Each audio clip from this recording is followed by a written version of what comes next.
우리가 오늘 함께 읽은 마가복음 6장에는 헤롯의 아내 헤로디아라는 여인의 이야기가 기록되어 있습니다. 제가 한 달에 한 번씩 인물 설교를 하는데 종종 남성도 다루고 여성도 다루고 긍정적인 인물도 다루고 부정적인 인물도 다루고 있습니다. 혹시 이 설교를 듣고 목사님이 여성에 대해서 부정적인 선입견을 가진 게 아닌가, 그런 오해는 안 하셔도 됩니다. 성경 공부를 우리가 하다 보면요, 성경 인물들 가운데에서 선한 남자도 있고 악한 남자도 있고 선한 여자도 있고 악한 여자도 있습니다. 그래서 우리는 성경 인물들 가운데에서 훌륭하고 좋은 것들은 우리가 본으로 삼고 배우면 됩니다. 반대로 부정적이고 나쁜 사례를 통해서는 그것을 우리가 경계로 삼고 그런 잘못들을 피하도록 하면 됩니다. 오늘은 우리가 헤로디아라는 이런 악한 여자를 살펴보면서 그녀의 삶을 통해서 우리가 경계를 받기를 원합니다. 보통 우리가 일반적으로 여성이라고 하면은 대체로 좀 연약한 존재로 인식하는 경향이 있습니다. 그러다 보니까 가정에서나 직장에서나 힘든 일은 여자보다는 좀 힘센 남자들에게 주로 시킵니다. 또 그러다 보니까 이 남자들 중에서는 여자가 연약하고 힘이 없다고 또 무시하는 사람들도 더러 있습니다. 하지만 여자가 반드시 그렇게 연약한 존재는 아닙니다. 여자가 연약할 때는요, 무거운 거 들고 힘들어 하다가 그래도 잘 들고 오다가 저기 남편이나 아들이 오는 걸 보면 힘이 쫙 빠진다고 합니다. 누가 자기를 도와줄 사람이 없을 때는 힘을 발휘하는데 좀 믿고 기댈 만한 대상이 생기면 연약한 척 한다는 겁니다. 실제로 이전에 뉴스에 나온 이야기인데 자동차에 깔린 자기 아이를 구하려고 주변에 도와줄 사람이 없으니까 연약한 어머니가 자동차를 들어 올리고 아들을 구한 그런 사례도 있습니다. 여자는 연약하지만 엄마는 강하다, 이런 말씀 들어보셨죠? 그래서 여성이 강한 면모를 보일 때도 있습니다.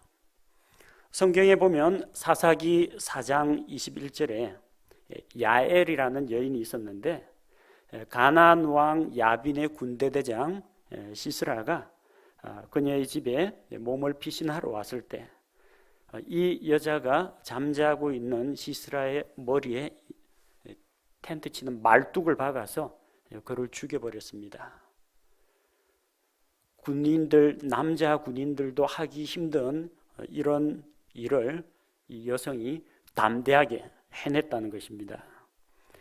또 사사기 9장 53절에 보면은 이 아비멜렉이 왕이 되어서 데베스라는 도시를 공격하는데 그곳 사람들이 아비멜렉의 공격을 피해서 망대 안으로 피신을 했습니다.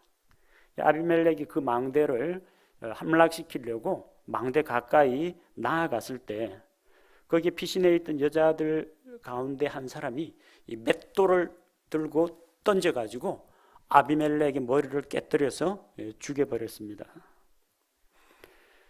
열왕기상 18장 4절에는 이세벨, 아합의 아내 이세벨이 주의 대언자들을 붙잡아 죽였다고 기록하고 있습니다.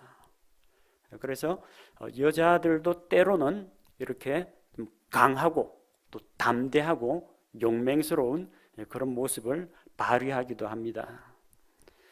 우리 속담에도요, 여자가 하늘 품으면 온유월에도 서리가 내린다, 그런 말이 있습니다.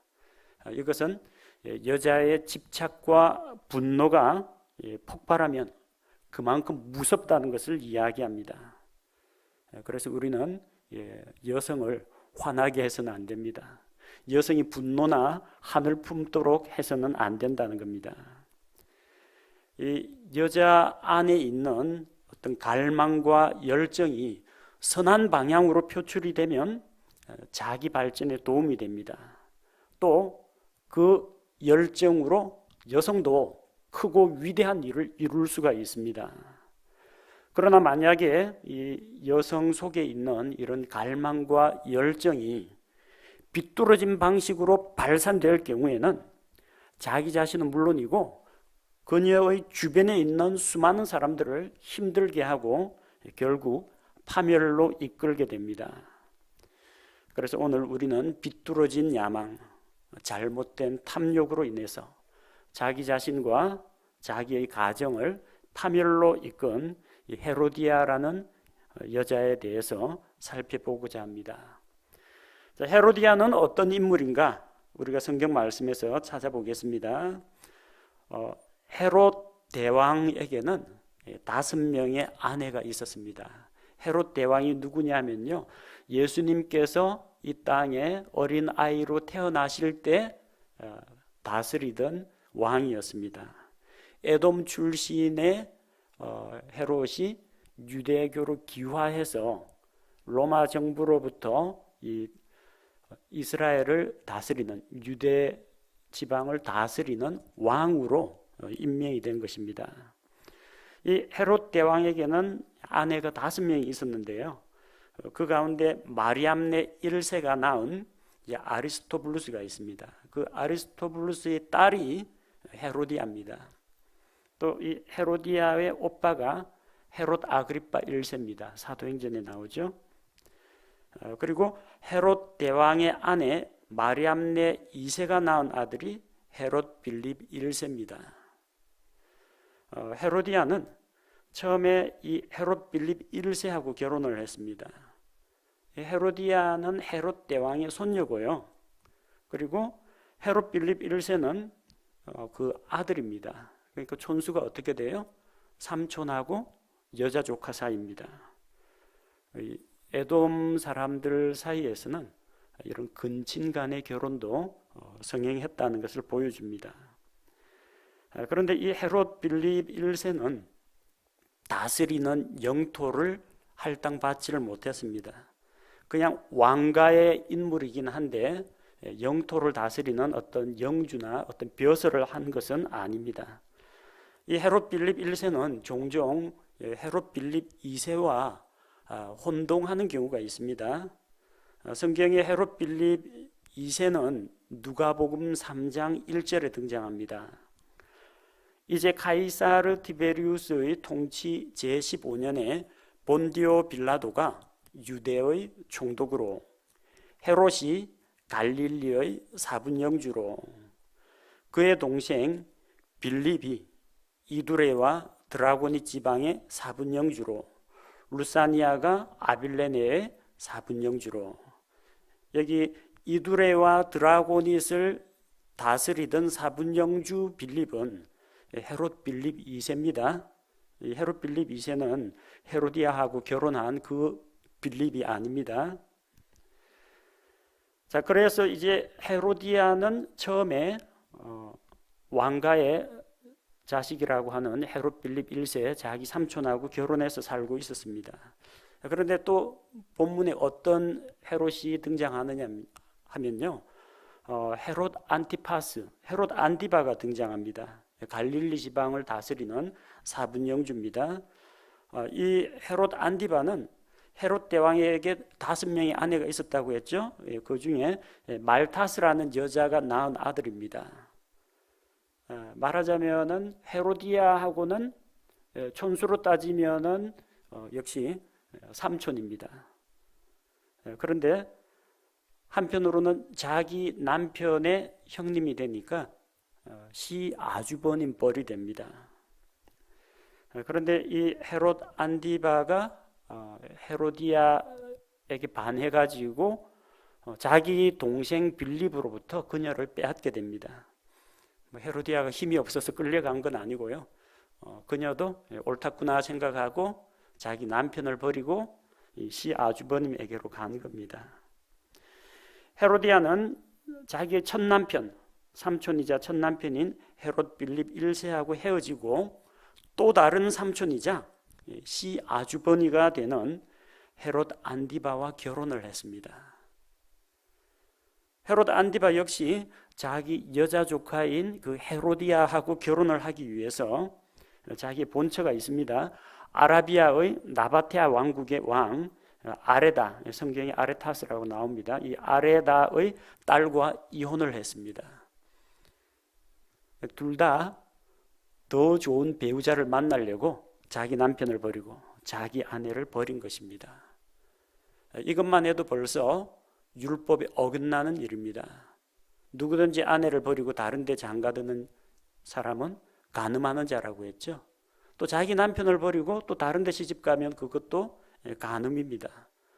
더군다나 자기 동생 빌립이 아직 멀쩡히 살아있고 결혼 생활을 하고 있는데 자기의 힘과 권력으로 동생의 아내를 빼앗아 온 이 헤롯 안디바, 이것은 하나님 앞에서나 세상 법에서나 중대한 범죄에 해당되는 것입니다.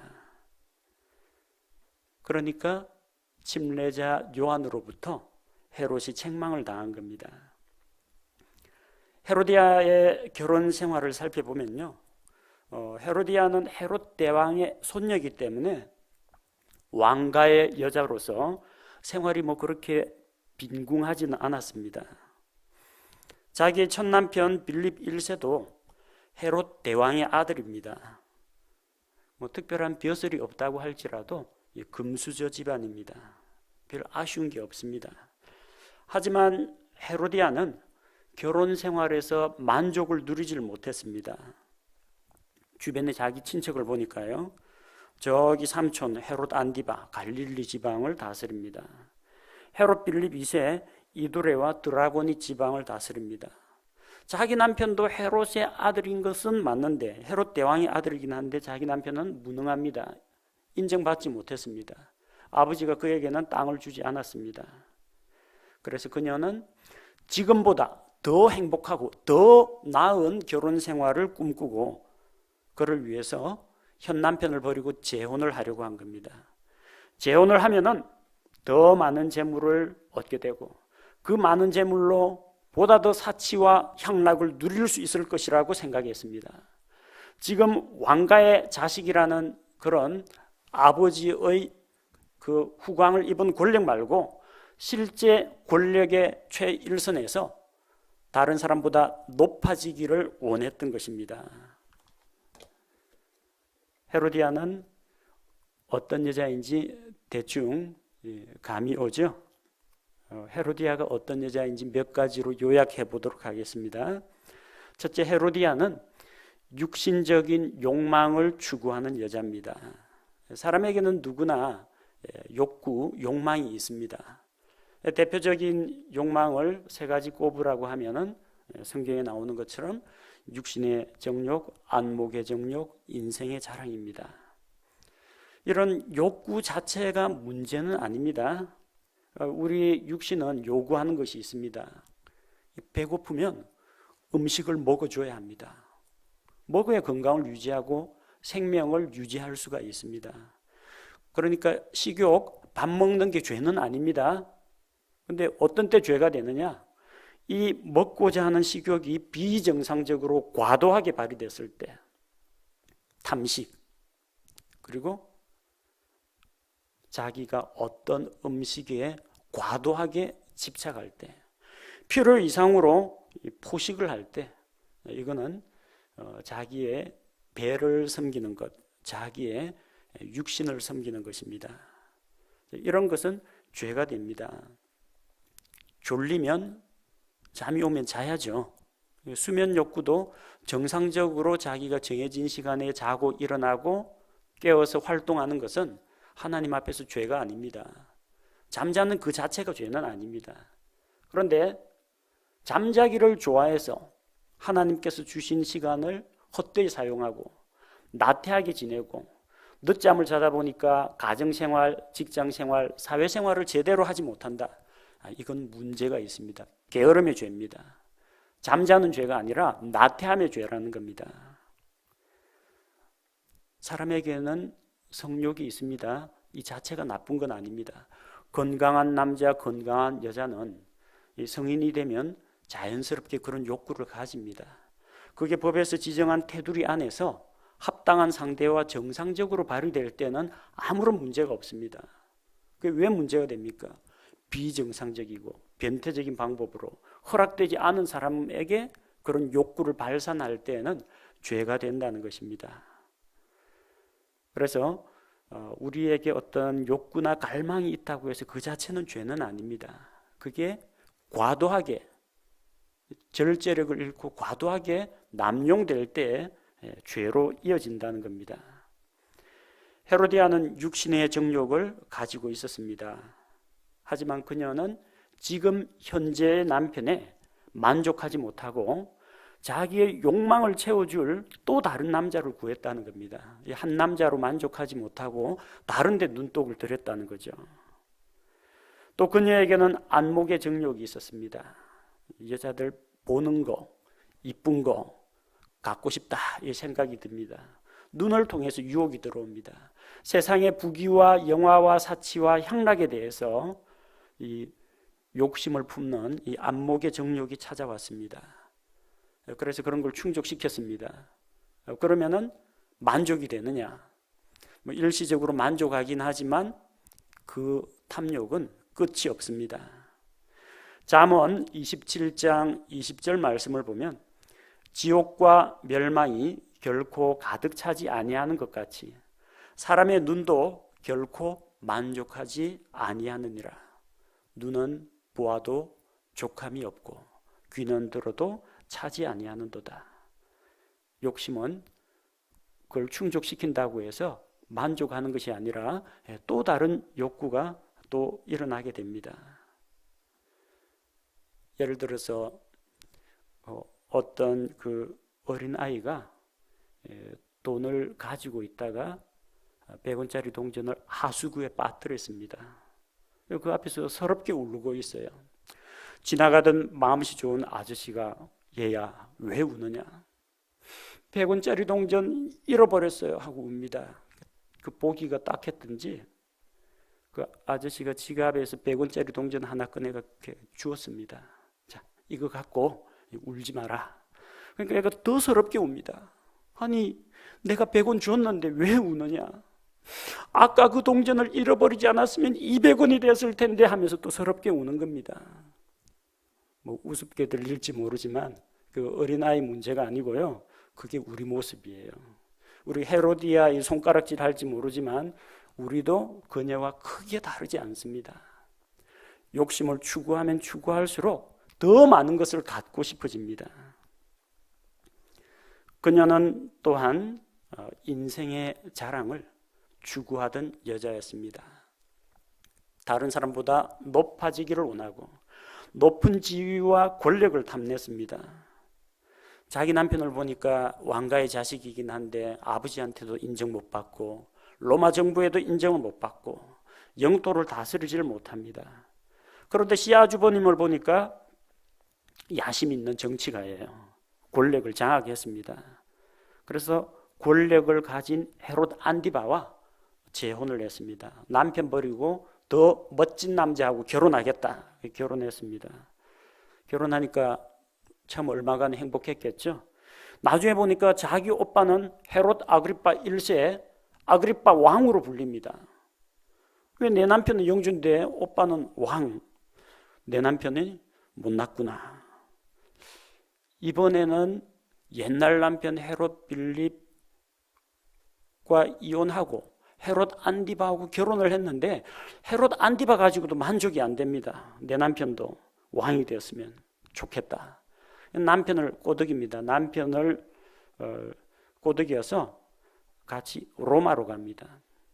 로마에 가서 이 사교계에 발을 들여놓고 이제 원로원들 그리고 고위 귀족들 이런 사람들 잘 사귀어놓고 왕이라는 타이틀을 받고 싶어 했던 겁니다. 근데 이 사실을 알고 자기 오빠 아그리파 1세가 로마에다 투서를 넣었습니다. 요 부부가 반란을 꾀한다고 당시 폭군으로 알려진 칼리굴라 황제에게 투서를 넣었습니다. 황제가 그러지 않아도 이 정적들 때문에 신경을 바짝 쓰는데 저쪽에서 누가 반란을 일으킨다고 하니까 그들을 추방시켜 버렸습니다. 더 많이 가지려고 하다가 결국은 가지고 있는 것도 잃어버릴 수가 있다는 겁니다. 헤로디아는 육신적인 욕망을 추구하는 여자였습니다. 그녀의 그런 욕망은 결코 이 세상에 있는 물질이나 권력이나 이런 것들로는 결코 채워지지가 않았던 것입니다. 두 번째로 헤로디아는 결혼 언약을 배반한 여자입니다. 결혼이 무엇입니까? 한 남자와 한 여자가 서로 연합하여 한 몸이 되어서 가정을 이루는 것이 하나님께서 제정하신 이 결혼 제도입니다. 창세기 2장 24절에 보면 그러므로 남자가 자기 아버지와 어머니를 떠나 자기 아내와 연합하여 그들이 한 육체가 될지니라. 한 육체가 될지니라. 둘이 한 몸이 되는 것입니다. 그러니까 둘이 한 몸이기 때문에 나눌 수가 없어요. 못 나눕니다. 이혼을 하고 사람이 인위적으로 나누는 것은 하나님 앞에 죄가 됩니다. 결혼의 유효기간은 언제까지입니까? 일반적으로 심리학자들은 사람의 연애 감정이 한 3년 정도 유지가 된다고 합니다. 서로를 향해서 가슴이 두근거리고 불타오르고 뜨거운 열정을 가지고 사랑하는 요 기간이 3년이라고 합니다. 뭐 더 열정적인 분 계십니까? 그러면 조금 몇 년 더 갈 수도 있습니다. 그러나 평생토록 가슴이 불타오르고 연애 시절과 같이 두근거리는 그런 심정이 수십 년간 지속되지는 않을 겁니다. 감정이 식는다고 할지라도 이제는 서로에 대한 친근감과 또 앞으로 나아갈 미래와 비전에 대해서 서로가 서로에게 책임을 지면서 서로 맞추어 나아가는 겁니다. 감정이 식었다고 이 결혼 자체가 깨어지는 건 아닙니다. 근데 많은 경우 우리 대한민국 결혼식장에서 주례하는 걸 보면요, 주례 선생님이 신랑 신부 앞에 두고 신랑과 신부는 검은 머리 팥불이 될 때까지 100년 해로하라고 합니다. 이런 식으로 주례를 하니까요, 흰머리 나기 시작하죠. 검은 머리가 이제 팥불이처럼 흰머리가 올라오면은 나중에 황혼 이혼을 하는 경우가 많다고 합니다. 그 주례는 잘못된 주례입니다. 주례 선생님이 뭐라고 축복의 말을 해줘야 하냐면, 둘이 한 몸이기 때문에 둘 중 한 몸이, 한 육체가 죽을 때까지는 이혼할 수 없다, 이렇게 선포해야 됩니다. 그래서 죽음이 두 사람을 갈라놓을 때까지 이 혼인 언약은 유효합니다, 이렇게 선포해야 하는 겁니다. 마태복음 19장 6절에서 예수님께서 말씀하십니다. 그런즉 그들이 더 이상 둘이 아니요 한 육체이니 그러므로 하나님께서 짝지어 주신 것을 사람이 나누지 못할지니라 하시거늘. 결혼 언약은 죽을 때까지 유효하고 하나님 앞에서 참 거룩하고 소중한 것입니다. 이거 배반하면 안 됩니다. 자기 남편이 다른 사람보다 돈이 없고 지위가 낮다고 해서 그게 이혼 사유가 될 수는 없습니다. 딴 남자가 자기 남편보다도 더 잘생겼고 더 능력이 있다고 현재 남편을 버리고 이혼해서는 안 된다는 것입니다. 헤로디아의 남편인 빌립 1세가 뭐 불륜을 저질렀다거나 아내를 구타하고 폭행을 했다거나 이런 일도 없었지만, 그녀는 지금 남편보다 더 좋아 보이는 남자와 결혼하기 위해서 혼인 언약을 배반한 것입니다. 여러분, 자동차는요, 좀 오래 타다 보면은 중고차가 됩니다. 성능이 떨어집니다. 최신 유행에 뒤떨어집니다. 그럴 때는 중고차 시장에 팔고 새 차로 갈아타도 됩니다. 그러나 남편과 아내, 배우자는 자동차가 아닙니다.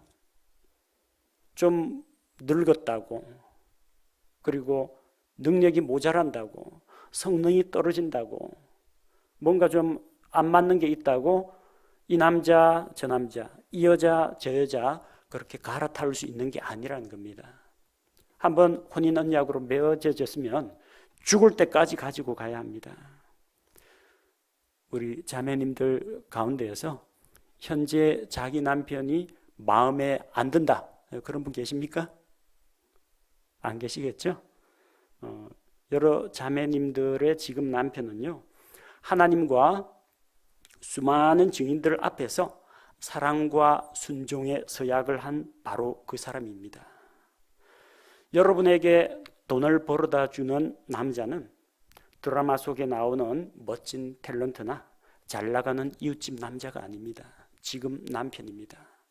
여러분이 아플 때 진정으로 걱정하고 위에서 기도하고 위로하고 돌봐줄 그 남자는 다른 이 세상의 어느 남자도 아니요, 지금 바로 여러분의 현재 남편이라는 겁니다. 지금 남편이 마음에 들건 마음에 들지 않건 여러분 가정의 머리라는 사실을 잊지 마십시오. 자기 마음에 안 든다고 해서 머리를 자르면요, 몸이 죽습니다. 혼인 언약을 소중하게 여기십시오. 헤로디아처럼 이 혼인 언약을 배반하는 일이 있어서는 안 됩니다. 셋째로, 헤로디아는 침례자 요한을 죽인 여자입니다. 아니, 여자가 무슨 힘이 있어서 침례자 요한을 죽일 수가 있느냐? 그런데 오늘 본문의 말씀을 보면 그녀가 어떻게 침례자 요한을 죽였는지 기록되어 있습니다. 본문 18절 말씀에 보니까 요한이 헤롯을 책망합니다. 당신이 당신 동생의 아내를 취하는 것은 율법에 어긋난다. 동생이 죽어가지고 과부가 된 그 여인에게 후사를 이어주기 위해서 취한 것도 아니고, 멀쩡히 자기도 본처가 있고 그쪽도 현재 남편이 두 눈 시퍼렇게 뜨고 살아있는데 자기의 권력으로 동생의 아내를 빼앗는 것은 율법에 어긋나는 겁니다. 뿐만 아니라 헤로디아 역시 힘이 없어서 강제로 끌려간 게 아닙니다. 시아주버님의 그 권력과 재력에, 유혹에 넘어가서 자기 남편을 버렸습니다. 그러니까 이 헤롯 안디바나 헤로디아나 침례자 요한 앞에서 탕남탕녀, 둘 다 음탕하고 간음한 남녀들입니다. 그래서 19절에 헤로디아는 자기 죄를 지적하고 책망하는 침례자 요한을 미워하여 그를 죽이려고 했습니다. 하지만 죽일 수가 없었죠. 왜냐하면 이 모든 백성이 요한은 하나님께로부터 온 대언자로 믿고 있었기 때문입니다. 잘못 죽였다가 밀란이 일어날 수도 있습니다. 또 자기 남편 헤롯이 침례자 요한이 책망하는 말은 좀 듣기에 껄끄러워하고 싫어하긴 하지만 그 이야기를 들을 때마다 또 양심이 있어서 마음에 찔립니다. 그래서 죽이지는 못하고 어쨌든 감옥에 그냥 가둬놓는 정도로 밖에 나가서 자기에 대해서 비난하지 못하도록 감옥에 가둬두기만 했습니다. 자, 그런데 22절, 23절에 보니까 상황이 바뀌게 됩니다. 헤로디아에게는 이 딸이 한 명 있었습니다. 살로메라고 하는데, 이 살로메는 옛날 남편 빌립 1세하고 헤로디아 사이에서 태어난 딸입니다. 이 헤롯의 생일 잔치에 이 살로메가 들어와서 잔치 자리에서 춤을 추어서 모인 회중을 이제 기쁘게 했습니다. 잔치 흥이 고조가 되니까 기분이 좋아가지고 헤롯이 그녀에게 무엇이든지 원하는 것을 구하라, 다 들어주겠다고 합니다. 설령 자기가 통치하는 이 왕국의 절반을 요구한다 할지라도 주겠다고 약속을 합니다. 이 어린 소녀가 뭐 아는 게 있습니까? 갑자기 소원을 이야기하라고 하니까 일단 자기 엄마에게 물어보러 갑니다. 24절에 헤로디아의 딸이 자기 어머니 헤로디아에게 가서 아버지가 이 잔치 자리에서 춤춘 것 때문에 상을 준다고 하는데 무엇을 달라고 할까요? 자문을 구합니다. 헤로디아가 딱 이 기회가 왔다 생각하고 침례자 요한의 머리를 베어서 달라고 합니다. 20절에 보니까 헤롯은 본래 요한을 의롭고 거룩한 자로 알고 그를 두려워했습니다.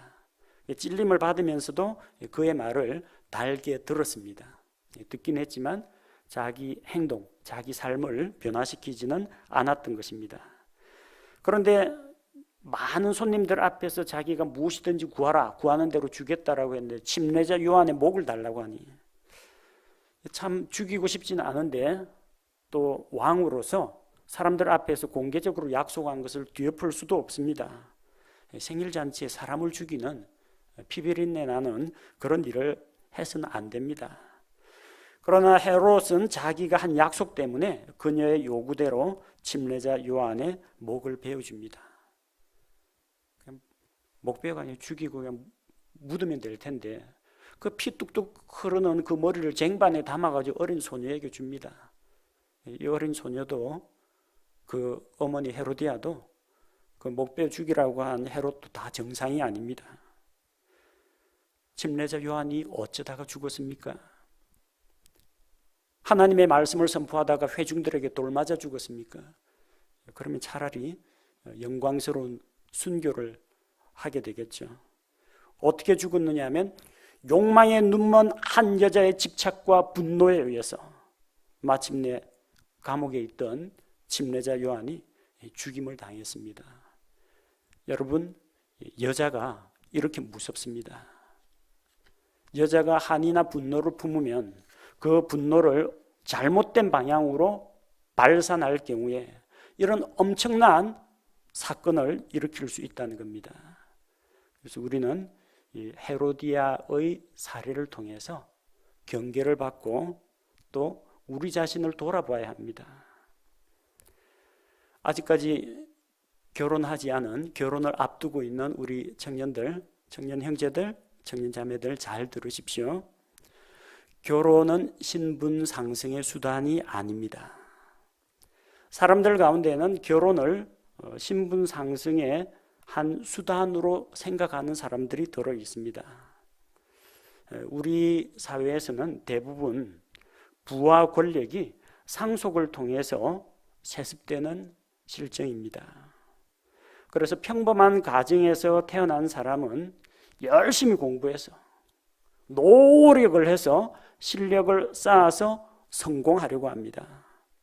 그런데 이렇게 하는 것도 쉽지가 않습니다. 연줄이라든지 배경이라든지 집안에서 재정적으로 후원을 하고 밀어줘야 됩니다. 늘 그냥 바쁘게 아르바이트 해가면서 남는 시간에 공부해가지고 어떻게 다른 사람들 부잣집 자녀들 따라갈 수 있겠습니까? 힘듭니다. 그러다 보니까 부모 덕을 보려고 합니다. 자기 부모가 가난하고 권력이 없다. 누구 덕을 보려고 해요? 결혼을 해서 처가나 시댁의 덕을 보려고 합니다. 이런 굴레에서 탈출할 수 있는 방법 중에 하나가 자기보다 더 상류층 여자, 자기보다 더 부잣집 남자를 만나가지고 자기 신분을 끌어올리는 겁니다. 이 설교를 하고 있는 저 역시 그런 유혹을 받은 적이 있습니다. 대학교 4년을 마치고 나니까 제 개인 신상 정보를 어떻게 알았는지 저한테 연락 안 하고 저희 집의 부모님에게로 중매쟁이들이, 흔히 말하는 이제 마담뚜 이런 사람들이 대학교 졸업장을 보고 집에다가 연락을 계속 해옵니다. 이러이러한 아가씨가 있는데 집이 얼마나 잘 사는데 재산이 어느 정도이고 얼마를 줄 수가 있는데 원한다면 결혼해가지고 유학을 가고 유학 비용을 다 대줄 테니까 결혼을 시키는 게 어떻겠느냐, 이런 연락이 왔습니다. 제가 다 거절했습니다. 그런 전화 받지 마시라고. 석사 학위 받고 대학원 졸업하고 나니까 또 연락이 옵니다. 여기저기서 연락이 옵니다. 좋은 조건을 내세우면서 다 거절했습니다. 박사 졸업하고 나서 역시 대학원 박사과정 다닐 때에도 이런저런 여기저기서 혼담은 들어왔습니다만 제가 다 거절을 했습니다. 왜 그런지 아십니까? 사람은 돈과 권력으로 사고 파는 존재가 아닙니다. 동물이나 어떻게 혈통, 가문, 족보, 가격, 품종 이거 봐가지고 맺어주지, 사람은 이런 식으로 결혼을 거래로 삼아서는 안 됩니다. 나중에 그런 식으로 돈에 팔려가고 권력에 팔려간 사람들 어떤 일을 겪습니까? 며느리는 시댁 갑질에 시달립니다. 사위는 뭔가 좀 하려고 하면 장모님 처갓집 눈치를 봐야 합니다. 좀 자기하고 좀 비슷한 사람, 저 위에 아버지, 어머니, 장인, 장모, 시아버지, 시어머니 보지 말고 한 남자와 한 여자가 자기들끼리 만나가지고 마음이 통해서 결혼을 해야지. 주변에 있는 배경이나 조건을 보고 결혼하다가는 나중에 망합니다. 헤로디아는 결혼을 통해서 자기 신분을 좀 더 나은 상태로 끌어올리려고 했습니다. 성공했습니까? 결코 성공하지 못합니다. 실패했습니다. 그리고 자기가 추구하던 그 욕망을 채울 수도 없었습니다. 두 번째, 지금 이미 결혼을 해서 가정을 이루고 있는 형제 자매님들 잘 생각하십시오. 지금 현재 배우자는 하나님께서 주신 사람입니다. 여러분이 어떻게 생각하건 간에 그건 성경적으로 사실입니다. 그냥 믿음으로 받아들이셔야 됩니다. 그래서 하나님께서 주신 배우자로 만족해야 됩니다. 미국 텔레비전 프로그램 중에 이전에 이제 스와핑이라는 프로그램이 방송된 적이 있습니다. 이 스와핑은 성적인 부도덕 그런 거하고는 관련이 없습니다. 어떤 내용이냐면요, 현재 자기 남편, 자기 아내에게 불만 있는 사람들이 방송국에다 신청을 합니다. 이 남자 말고 딴 남자하고 살고 싶어요. 이 여자 말고 딴 여자를 한번 아내로 데리고 살고 싶습니다. 신청을 합니다. 그러면 이제 그런 사연이 비슷한 사람끼리 방송국에서 선별을 해서 다른 남자, 다른 여자하고 일주일 동안 그 가정에서 같이 살게 해줍니다. 모든 생활은 일반 부부하고 똑같이 합니다. 그러나 잘 때가 되면 침실은 각자 다른 방에서 사용해야 됩니다. 남편과 맞벌이를 하던 이제 직장 여성이 있었습니다. 항상 직장 다니면서 딴 여자들은 누구는 팔자가 좋아서 집에서 놀고 먹는데 나는 날마다 출근을 해서 일을 해야 된다, 못 살겠다, 이런 원망과 불평이 있었습니다. 그래서 나는 돈 벌어다 주는 남자 만나가지고 벌어다 주는 돈 펑펑 쓰면서 살고 싶다. 그래 신청서를 냈습니다. 그러니까 이제 돈 잘 버는 남자를 이제 소개시켜 줬습니다. 일주일만 살아보십시오. 일단 직장 안 가니까 몸이 너무 편합니다. 날마다 출근 안 하고 집에 있어도 됩니다. 대신에 뭐가 있느냐? 그 집에 있는 아이들을 돌봐야 됩니다. 그 집에 있는 아이들은 옛날에는 엄마가 하나하나씩 일일이 돌보고 보살폈습니다. 자기는 맞벌이 하기 때문에 애들을 좀 독립심을 키워놨는데 이 집 애들은 아니에요. 뭐 일만 생기면 엄마 하는데 집에 있는데 쉬지를 못하는 겁니다. 아이들 돌봐야죠. 가정 일을 해야 됩니다. 또 옛날은 맞벌이 한다고 남편이 막 그냥 주물러주고 두드려주고 힘내라고 격려해주고 집안일도 남편이 솔선수범해서 다 해줬는데 이 남자는 돈 많이 벌어온다는 그것 때문에 부인을 구박합니다. 돈 내가 벌어오니까 일은 네가, 집안일은 너가 해야 되지 않느냐, 안 도와줍니다. 일주일을 못 채우고 옛날 남편이 그리워졌습니다. 그 반대도 마찬가지입니다. 집에서 살림만 하던 여자가 있었는데 나도 사회에 진출하고 밖에 나가서 일을 하고 싶다. 집에만 갇혀 살고 있다고 불만을 품고 있는 사람이 있었습니다. 그래서 어떤 맞벌이 하던 가정, 그 여자 집에서 그 여자 직장에 가서 일을 하고 나중에 퇴근은 그 집으로, 그 여자의 집으로 퇴근을 하라고 했습니다. 밖에 나가 보니까 돈 버는 게 쉬운 일이 아닙니다. 실감이 됩니다. 우리 자매님들 가운데 일하시는 자매님들 있죠? 그분들은 돈 벌기 쉽지 않다는 거, 남자들이 직장에서 얼마나 고생해서 돈 벌어오는지 잘 압니다. 이제 밖에 나가서 사회활동을 한다고 생각했는데, 가사노동은 좀 내려놓고 일한다고 생각했는데 직장 일이 고돼가지고 이제는 못하겠다는 겁니다. 일주일 못 채웠습니다. 나중에 이제 방송국에서 만나가 옛날 자기 본래 남편, 본래 아내 만나가 끌어안고 웁니다. 당신 같은 남자가 없다. 당신 같은 아내가 없다. 딴 사람하고는 못 살겠다. 여러분 실제 그렇게 됩니다. 우리 젊은 자매님들 가운데는 종종 제 아내 보고 지나가는 말로 그렇게 이야기합니다. 이족 자매님은 좋겠어요. 목사님이 집에서 참 잘해 주시지요. 부러워합니다. 저하고 같이 일주일만 살아보실 분 계십니까? 아무도 없을 겁니다. 제 아내 이족 자매니까 이걸 감당을 하지 다른 자매들은 이런 거 감당 못해요. 저한테는 이족 자매가 딱이고요. 그 자매님들한테는 지금 현재 그 남편들이 딱입니다. 형제도 마찬가지입니다. 지금 옆에 있는 자기 아내가 여러분의 최고의 선택, 하나님이 주신 최고의 선물입니다. 그렇게 믿으시죠? 예. 헤로디아는 자기 첫 남편에게 만족하지를 못했습니다. 헤롯 아켈라오, 헤롯 안디바, 헤롯 빌립 2세 다 영토와 권력을 잡았는데 왜 내 남편은 통치자가 아니냐? 왜 내 남편은 돈이 없느냐? 왜 내 남편은 벼슬을 못하고 땅이 없냐? 딴 남자하고 비교하니까 불만이 쌓이는 겁니다. 남편 바꾸고 나니까 살기 좋아졌습니까? 헤롯 빌립 말고 헤롯 안디바하고 재혼하니까 좋아졌습니까? 힘듭니다.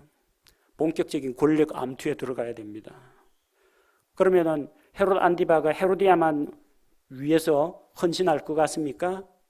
자기 본처도 버리고 이 세 여자 드렸는데 딴 여자한테는 눈 안 돌릴 것 같습니까? 또 자기처럼 헤롯 안디바에게 추파를 보낸 여자들이 얼마나 많습니까? 질투하고 딴 여자하고 경계해야 됩니다. 그리고 지금 이 영주보다 더 높은 왕으로 좀 올라갔으면 좋겠다. 또 다른 욕심이 생깁니다. 그 욕심은 끝이 없습니다. 자매님들, 결혼한 자매님들 가운데요, 지금 남편 말고 내가 만약 그때 이 남자 선택하지 말고 다른 남자를 선택했었더라면 지금보다 더 행복했을 거라고 생각하는 분 계십니까? 지금 남편보다, 지금 이 남자보다 돈도 더 많고 가문도 좋고 똑똑하고 학벌 좋고 사회적 지위도 높고 자상한 남자 찾아보면 있을 겁니다.